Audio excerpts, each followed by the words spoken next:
ভ্যাপসা গরমের মধ্যেই আসছে ঘূর্ণিঝড়, দুপুর নাগাদ নিম্নচাপ হতে পারে রিমেল। ৪ সমুদ্র বন্দরে ১ নম্বর সতর্ক সংকেত। মাছ ধরার ট্রলারকে নিরাপদ স্থানে নোঙরের নির্দেশনা। প্রচারণায় কোস্টগার্ড। ইউনেস্কোর মানদণ্ডের অর্ধেক বরাদ্দ হয় না শিক্ষা খাতে, বেশিরভাগই যায় বেতন ভাতা ও অবকাঠামো নির্মাণে। গবেষণাকে উপেক্ষা করলে অধরাই থাকবে উন্নত দেশের স্বপ্ন। গ্যাসের মজুদ বাড়ানোর লক্ষ্যমাত্রার মাত্র ১৫% অর্জন, বাপেক্স পেট্রোবাংলার ওপর দায় চাপিয়ে খালাস প্রতিমন্ত্রী। চট্টগ্রামে ২৯ বিদ্যুৎ কেন্দ্রের মধ্যে ১০ ইউনিটই অচল। এবং আরও কঠোর হলো আরব আমিরাতের ভিসা নীতি, পর্যটকদের কাছে থাকতে হবে ৩,০০০ দিরহাম, বাতিল হচ্ছে ৮০% ভিজিট ভিসা, কমে গেছে বাংলাদেশিদের ভ্রমণ।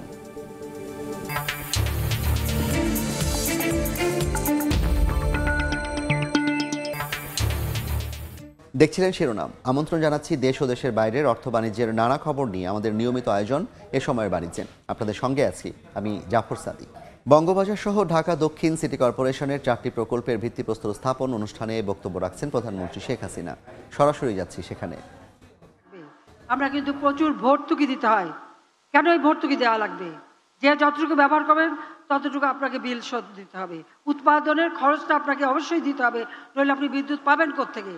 কিন্তু সেখানে আপনাকে সাশ্রয়ী হতে হবে যাতে বিল কমে। পানির বিল যাতে কমে, ওই কল ছিঁড়ে রেখে ওই কাপড় কাচ্ছেন, অথবা কেউ দাড়ি শেভ করছেন, অথবা কেউ দাঁত মাজছেন, সেটা করবেন না। তার জন্য মগ ব্যবহার করেন, বালতির পানি ব্যবহার করেন, যেন পানির অপচয় না হয়। মনে রাখবেন, আপনি যত অপচয় করবেন আপনার তত বেশি বিল বাড়বে। কাজে সেদিকে আপনি যদি বিল কমাতে চান আপনাকে সাশ্রয়ী হতে হবে। সেইভাবে আমরা কষ্ট করে দিচ্ছি, উৎপাদন করে দিচ্ছি, কিন্তু সেই সাথে সাথে ব্যবস্থা করতে হবে। বর্জ্য ব্যবস্থাপনায় আপনাদের সহযোগিতা দরকার। যেখানে সেখানে যত্রতত্র ময়লা না ফেলা, নির্দিষ্ট জায়গায় ফেলা, এবং সিটি কর্পোরেশনকে এটাই বলবো যে নির্দিষ্ট জায়গায় ফেলে সেই ময়লাগুলির জন্য সংগ্রহ করে যেগুলি যথাযথ ব্যবস্থাপনা করা, যাতে শহরটা পরিষ্কার পরিচ্ছন্ন থাকে। সামনে কোরবানির ঈদ আসবে, আমাদের আরেকটা অনুরোধ, যেখানে সেখানে পশু কোরবানি দেবেন না। তাতে প্রত্যেকটা জায়গা নষ্ট হয়, আবর্জনা হয়। সেই ক্ষেত্রে আমার সিটি কর্পোরেশন না, সারা বাংলাদেশেই আমার এটা নির্দেশ রয়েছে, এবং আমি এটা আরও উদ্যোগ নেব যে প্রত্যেক জায়গায় কোরবানির জন্য, পশু কোরবানির জন্য আধুনিক প্রযুক্তি সম্পন্ন ব্যবস্থা রাখতে হবে। যার যার পশু নিয়ে যাবে নাম্বার থাকবে, সেটা কাটা হলে সেটা পরিষ্কার করে তার কাছে তার জিনিস পৌঁছে দেবে। আর একটা পশু যখন জবাই হয় তার রক্ত, চামড়া, হাড়, এমনকি বর্জ্যগুলিও কিন্তু কাজে লাগে, সেগুলো কিন্তু রিসাইকেল করা যায়। এই যেখানে সেখানে এগুলি না করা, সে বিষয়ে সবাইকে অবশ্যই নজর রাখতে হবে। আরেকটা অনুরোধ করব, এখানে আমাদের আর্কিটেক্ট, ইঞ্জিনিয়ার, তাদেরও একটু বেখেয়ালিপনা আছে। একটা পুকুর দেখলেই সেখানে একটা দালান তোলার প্রবণতা, অথচ এই ঢাকা শহর এক সময় খাল পুকুর ভরা ছিল, বাতাসটাও ঠান্ডা থাকতো, এত চমৎকার ছিল। বেশিরভাগ খাল বন্ধ হয়, সেখানে বক্স কালভার্ট করা হয়েছে, নয় বন্ধ করে দালান কোঠা করা হয়েছে। পুকুরগুলি একে একে প্রায় বন্ধ। কাজে এগুলি এখন খালগুলি অনেকগুলি উদ্ধার করা হচ্ছে। কিন্তু দয়া করে যেখানেই যে পরিকল্পনা নেন, জলাধারগুলি সংরক্ষণ রাখবেন। জলাধার সংরক্ষণ রাখলে বাতাসটাও পরিচ্ছন্ন থাকে, এত গরম হয় না, কারণ এত ইলেকট্রিক জিনিস ব্যবহার হয়, এত ওয়েব চলে, মোবাইল ফোন থেকে শুরু করে সব ক্ষেত্রে, যার জন্য বাতাসটা পলিউশন হয়। সেদিকে বিশেষভাবে সকলকে নজর দিতে হবে। আর যেখানে সেখানে এই একটু জায়গা পেলেই একটা নির্মাণ কাজ, সেটা হবে না, পরিকল্পিতভাবে করতে হবে। যেগুলি হয়ে গেছে কিছু করার নেই। কিন্তু তারপর আমি বলবো, পার্কগুলি করা হয় খুব সুন্দর, কিছুদিন পরে দেখা যায় যে সে পার্কে বাচ্চাদের খেলার জিনিস নষ্ট, ময়লা আবর্জনা, আড্ডাখানা অথবা মাদক সেবনের জায়গা হয়ে যায়। এখানে আমাদের ওয়ার্ড কমিশনার আছেন, সিটি কর্পোরেশন আছেন, এবং স্থানীয় লোক আছে। আপনার যার যার এলাকা অবশ্যই আপনাকে দেখতে হবে এই পার্কগুলি যেন এভাবে যথেচ্ছাচার ব্যবহার না হয়, মাদকা সেবনের জায়গা না হয়, আর সেই জায়গাগুলি যেন নষ্ট না হয়। যার যার ওয়ার্ডের সৌন্দর্য বর্ধন, পরিচ্ছন্নতা এবং সেগুলিকে সুন্দর করা, এটা কিন্তু প্রত্যেকের দায়িত্ব। মনে রাখতে হবে জনগণ ভোট দিয়ে আপনাদেরকে নির্বাচিত করেছে, এই যে আপনার একটা দায়িত্ব এই কাজগুলি করার। সেইভাবে আপনারা যদি উদ্যোগ নেন, অবশ্যই সরকারের পক্ষ থেকে সব রকম সহযোগিতা বা সিটি কর্পোরেশন থেকে সেই সহযোগিতা আপনারা পাবেন। পার্কগুলি পরিষ্কার পরিচ্ছন্ন রাখবেন, সেটাই আমরা চাই। ইতিমধ্যেই আমরা চাই যে আমাদের দেশ যত উন্নতি হচ্ছে, মানুষের অর্থনৈতিক কার্যক্রম বাড়ছে, সেই সাথে তাল মিলিয়ে চলতে হয়।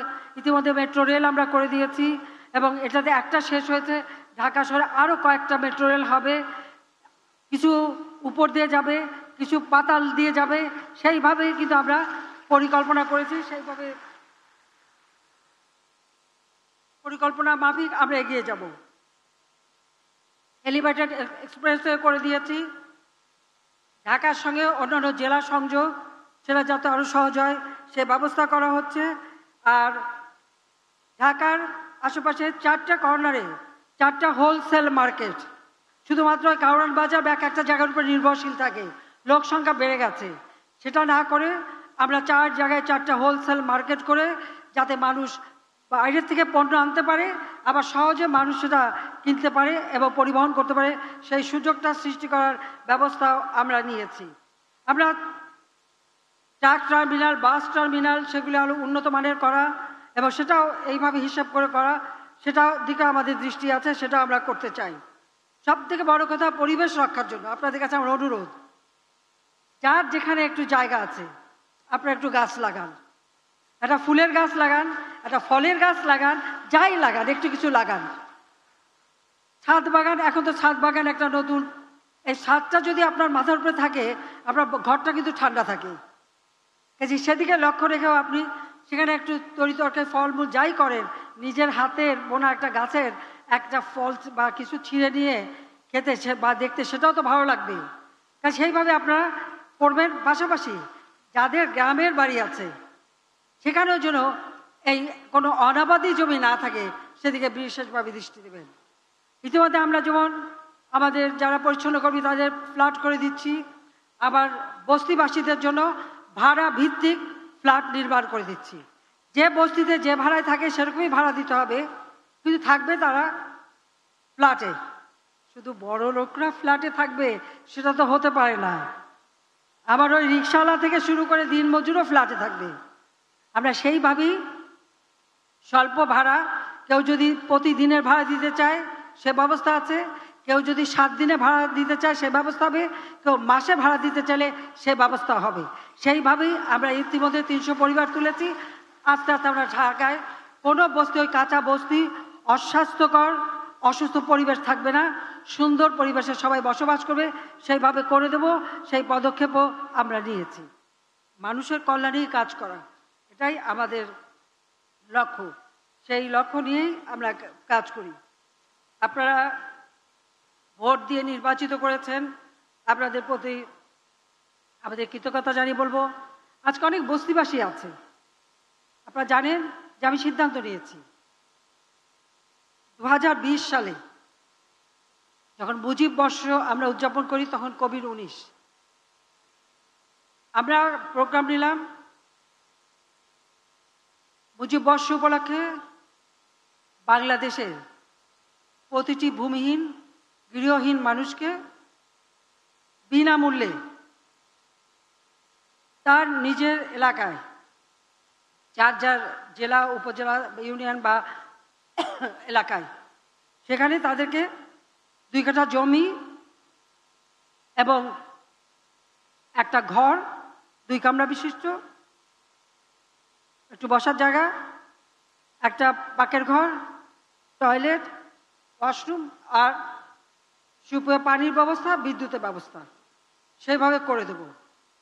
খাস জমি যেখানে পাওয়া যায় সেখানে খাস জমি, আর যেখানে খাস জমি পাওয়া যাবে না সেখানে আমি আরেকটা ফান্ড তৈরি করেছি। সেই ফান্ডে বঙ্গবন্ধু মেমোরিয়াল ট্রাস্ট থেকে আমি 5 কোটি টাকা দিয়েছি। আমরা আমাদের বোর্ড আমরা 5 কোটি টাকা দিয়েছি এবং আরও অনেকে অনুদান দিয়েছেন। আমরা যেখানে জমি পাওয়া যাচ্ছে না জমি কিনে আমরা এই ভূমিহীন গৃহহীন মানুষকে ঘর করে দিচ্ছি। প্রধানমন্ত্রী শেখ হাসিনার বক্তব্য দেখতে ভিজিট করুন সময় টিভির ফেসবুক পেজে। ভ্যাপসা গরমের মধ্যেই আসছে ঘূর্ণিঝড়। বঙ্গোপসাগরে সৃষ্ট নিম্নচাপটি গভীর নিম্নচাপে পরিণত হয়েছে। এতে উত্তাল হয়ে উঠেছে সাগর। জোয়ারের পানি স্বাভাবিকের চেয়ে 2 থেকে 4 ফুট উচ্চতায় প্রবাহিত হচ্ছে। ঢেউয়ের ভয়ে সমুদ্রে নামছেন না ভ্রমণ পিপাসুরা, ফিরছেন হোটেলে। একদিকে আকাশ মেঘাচ্ছন্ন, অন্যদিকে ভ্যাপসা গরম, নেই বাতাসও। অনেকটাই গুমোট অবস্থা কক্সবাজারে। সাগর উপকূলে ধেয়ে আসছে একের পর এক ঢেউ। আবহাওয়া পরিস্থিতি বৈরী হওয়ায় সতর্ক অবস্থানে লাইফ গার্ড কর্মীরা। পর্যটকদের সতর্ক করার পাশাপাশি টাওয়ার থেকে পর্যবেক্ষণ করা হচ্ছে পরিস্থিতি। দুর্যোগ মোকাবিলায় প্রস্তুত করা হয়েছে আশ্রয় কেন্দ্রগুলো।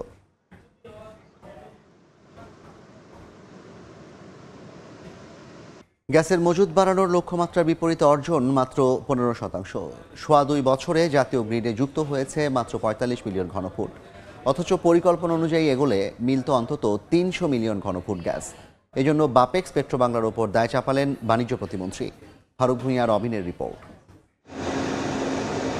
সংকটের তীব্রতা আমদানি নির্ভরতার বহুমাত্রিক ঝুঁকির বিপরীতে দেশের স্থবির জ্বালানি খাতে আশা জাগিয়েছিল 48 কূপ নিয়ে সরকারের কর্মপরিকল্পনা। তবে বৈশ্বিক ধাক্কায় খাদে পড়ে 2022 সালে অনেকটা বাধ্য হয়ে যে পরিকল্পনা নেওয়া হয়েছিল, এখন প্রশ্ন উঠছে বাস্তবায়নে তার গতি নিয়ে। পরিকল্পনা অনুযায়ী 2 বছরে অন্তত 25টি কূপ খনন ও সংস্কারের কথা ছিল, অথচ কাজ সম্পন্ন হয়েছে কেবল 13টি কূপের। এসব কূপ থেকে পাওয়া যেতে পারে দৈনিক 166 মিলিয়ন ঘনফুট গ্যাস। যদিও পর্যাপ্ত অবকাঠামো আর ব্যবস্থাপনার অভাবে মাত্র 5 কূপ থেকে দৈনিক 45 মিলিয়ন ঘনফুট হারে জাতীয় গ্রিডে গ্যাস যুক্ত করা সম্ভব হয়েছে।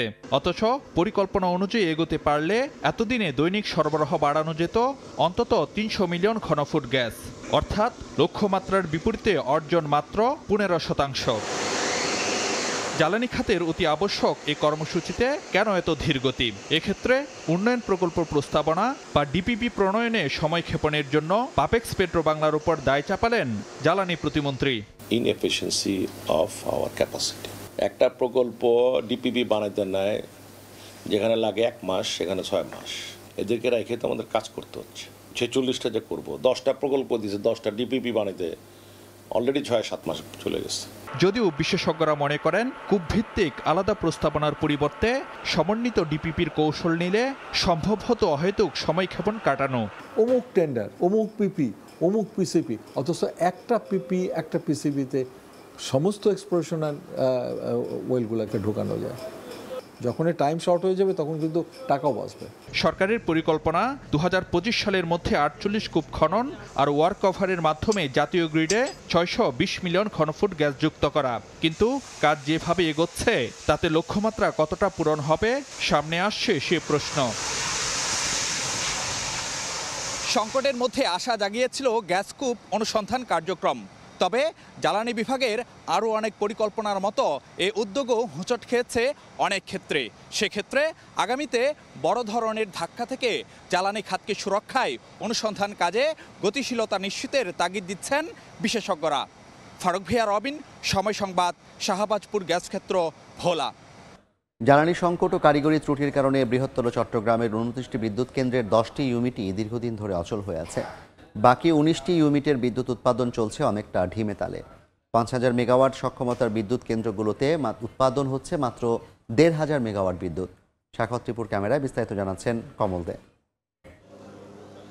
বিদ্যুৎ উন্নয়ন বোর্ডের সবশেষ তথ্য অনুযায়ী রাউজান তাপবিদ্যুৎ কেন্দ্রের 420 মেগাওয়াট ক্ষমতা সম্পন্ন 2টি ইউনিটের 2 নম্বর ইউনিট কারিগরি ত্রুটির কারণে বন্ধ। একই সাথে 210 মেগাওয়াটের 1 নম্বর ইউনিট থেকে বিদ্যুৎ উৎপাদন হচ্ছে মাত্র 112 মেগাওয়াট। 242 মেগাওয়াটের কাপ্তাই জলবিদ্যুৎ কেন্দ্রে পানির উচ্চতা এবং গতিবেগ কম থাকায় 4টি ইউনিটেই এখন বন্ধ রয়েছে। আর 46 মেগাওয়াটের বাকি একটি ইউনিটে মাত্র 25 মেগাওয়াট বিদ্যুৎ উৎপাদন হচ্ছে। একইভাবে 430 মেগাওয়াটের শিকলবাহার 3টি ইউনিটের মধ্যে 2টি ইউনিটের উৎপাদন বন্ধ। বাকি ইউনিটে উৎপাদন হচ্ছে 211 মেগাওয়াট বিদ্যুৎ। 27 মেগাওয়াটের রাঙ্গামাটির কাপ্তাই এবং কক্সবাজারের টেকনাফের সোলার কেন্দ্র থেকে বিদ্যুৎ উৎপাদন বন্ধ রয়েছে। প্রথমত জ্বালানির সংকট। জ্বালানি তারা যদি পর্যাপ্ত জ্বালানি পায় তারা সবাই, তাদের সক্ষমতা আছে, প্রত্যেকেরই সক্ষমতা আছে, প্রত্যেকেই জ্বালানি হয়তো দিতে পারবে।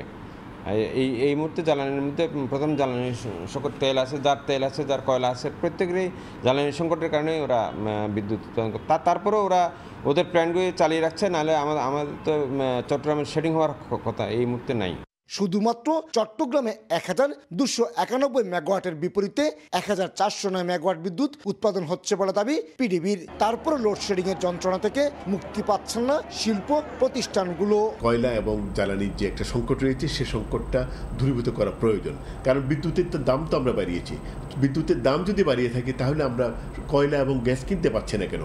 হাজার হাজার কোটি টাকা খরচ করে সরকার বিদ্যুৎ কেন্দ্র গড়ে তুলল, জ্বালানি সংকট সহ কারিগরি ত্রুটির কারণে তা সুফল পাচ্ছে না দেশের মানুষ। আর ভাড়া করা বিদ্যুৎ কেন্দ্রগুলো বকেয়া বিল না পেয়ে উৎপাদন কমিয়ে দিয়েছে বলে অভিযোগ উঠেছে। আমাদের গভর্নমেন্ট কিন্তু অনেক টাকা ইনভেস্ট করে বেশ কয়েকটা বিদ্যুৎ কেন্দ্র অলরেডি কিন্তু স্ট্যাবলিশ করা হয়েছে, বাট আনফর্চুনেটলি ওগুলোর থেকে কিন্তু প্রপার উৎপাদন হচ্ছে না। যে কারণের জন্য উৎপাদন হচ্ছে না, সেই কারণটা যদি সলভ করা যায় তাহলে আমরা মনে করি যে লোডশেডিং থাকবে শেলফের ভিতরে, হিস্ট্রিতে, মিউজিয়ামে। 300 মেগাওয়াটের জুলদা কেন্দ্রে মাত্র 134 মেগাওয়াট, 100 মেগাওয়াটের হাটহাজারিতে 57, 2000-তে 85, 24 মেগাওয়াটের রিজেন্টে 13, 50 মেগাওয়াটের ইউনাইটেড কেন্দ্রে 20, বারাকার 50 মেগাওয়াট কেন্দ্রে 6, 106 মেগাওয়াটের শিকলবাহা বারাকা কেন্দ্রে 51, 110 মেগাওয়াটের বারাকা কর্ণফুলী কেন্দ্রে 68 মেগাওয়াট বিদ্যুৎ উৎপাদন হচ্ছে।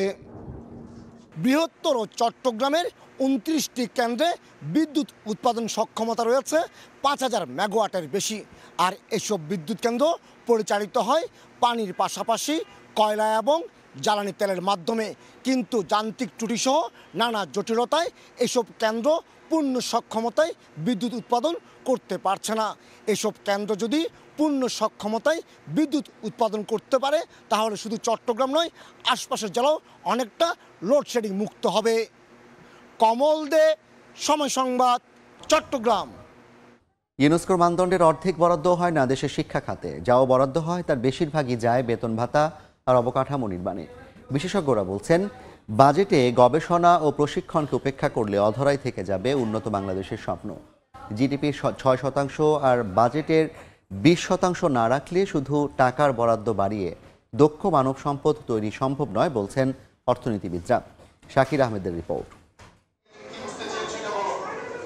ইউনেস্কোর মতে একটি দেশের শিক্ষা খাতের বরাদ্দ মোট বাজেটের 20% এবং জিডিপির ন্যূনতম 6% হওয়া দরকার। অথচ বাংলাদেশের কোনো বাজেটে শিক্ষা খাতের বরাদ্দ জিডিপির 3%ই স্পর্শ করতে পারেনি। চলতি অর্থবছরে শিক্ষা খাতে বরাদ্দ 88,162 কোটি টাকা, যা মোট বাজেটের 11.60%, আর জিডিপির মাত্র 1.76%। প্রতি অর্থবছরে বাজেটে শিক্ষা খাতে টাকার অঙ্কে বরাদ্দ বাড়লেও জিডিপির অনুপাতে তা বৃদ্ধি করতে না পারলে দক্ষ মানব সম্পদ তৈরি করা চ্যালেঞ্জ হবে বলছেন অর্থনীতিবিদরা। শিক্ষা এবং প্রযুক্তি মিলিয়ে একটা বাজেট দেওয়া হয়, শিক্ষার বাজেটটা আলাদা দিতে হবে। শিক্ষার বাজেটটাকে যদি আমরা আলাদা করে দেখি তাহলে এটি হচ্ছে বাজেটের 12%-এর মতো হয়, যেটা জিডিপির 2%-এর মতো, যেটি আপনি যদি অন্যান্য দেশের তুলনায় দেখেন এবং আমাদের দক্ষিণ এশিয়ার মধ্যেও কিন্তু সবচেয়ে কম দেশগুলোর মধ্যে একটি হচ্ছে বাংলাদেশ।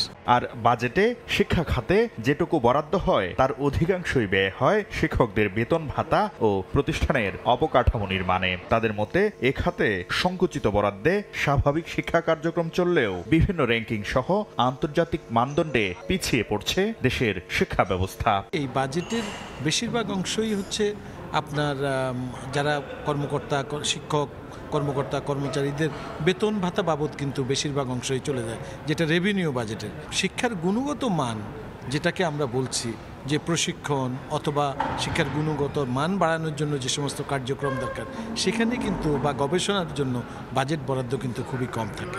শিক্ষা বিশেষজ্ঞরা বলছেন, বিশ্ববিদ্যালয় পর্যায়ে গবেষণা আর স্কুল ও কলেজ পর্যায়ে শিক্ষকদের যথাযথ প্রশিক্ষণের জন্য পর্যাপ্ত বরাদ্দ দরকার। তা না হলে পুরো শিক্ষা ব্যবস্থায় তার নেতিবাচক প্রভাব পড়বে। জিডিপির সাথে সঙ্গতি রেখে প্রতি বছর যদি আমরা বাজেট তো বাড়ানোর দরকার বটে, এই হারটা তো অন্তত 7% নিয়ে যাওয়া দরকার। সম্প্রতি নতুন অর্থবছরে বার্ষিক উন্নয়ন কর্মসূচি এডিবিতে শিক্ষা খাতে ৩১,৫২৮ কোটি ৬০ লাখ টাকা বরাদ্দ দেওয়া হয়েছে, যা এডিপির ১১.৩৬%। শাকিন আহমেদ, সময় সংবাদ, ঢাকা। ১৫ জন রন্ধনশিল্পীকে নিয়ে চতুর্থবারের মতো বসেছে ফার্ম ফ্রেশ নিবেদিত ও পপ আপ কালার আয়োজিত শেপস বিয়ন্ড হোম। ধানমন্ডির মাইডাস সেন্টারে ২৪ মে থেকে শুরু হওয়া এই আয়োজন চলবে ২৫ মে পর্যন্ত। সকাল 10টা থেকে রাত 9টা পর্যন্ত আয়োজনে প্রদর্শিত হচ্ছে বিভিন্ন দেশের বিভিন্ন অঞ্চলের বিখ্যাত সব খাবার। আয়োজনে আরও থাকছে গান, লাইভ কুকিং, মেহেদি কর্নার, কুইজ প্রতিযোগিতা ও র্যাফেল ড্র। নারীদের কমিউনিটি পপ আপ কালার লিমিটেডের উদ্যোগের 2019 সাল থেকে এই অনুষ্ঠানের আয়োজন করা হচ্ছে।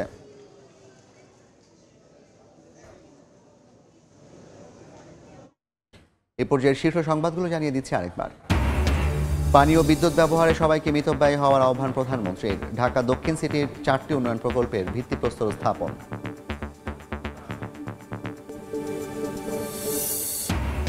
তীব্র গরমের পর আসছে ঘূর্ণিঝড়, দুপুর নাগাদ নিম্নচাপ হতে পারে রিমেল। 4 সমুদ্র বন্দরে 1 নম্বর সতর্ক সংকেত, মাছ ধরা ট্রলারকে নিরাপদ স্থানে নৌরের নির্দেশনা, প্রচারণায় কোস্টগার্ড। এবং ইউনেস্কোর মানদণ্ডের অর্ধেক বরাদ্দ হয় না শিক্ষা খাতে, বেশিরভাগই যায় বেতন ভাতা ও অবকাঠামো নির্মাণে। গবেষণাকে উপেক্ষা করলে অধরাই থাকবে উন্নত দেশের স্বপ্ন।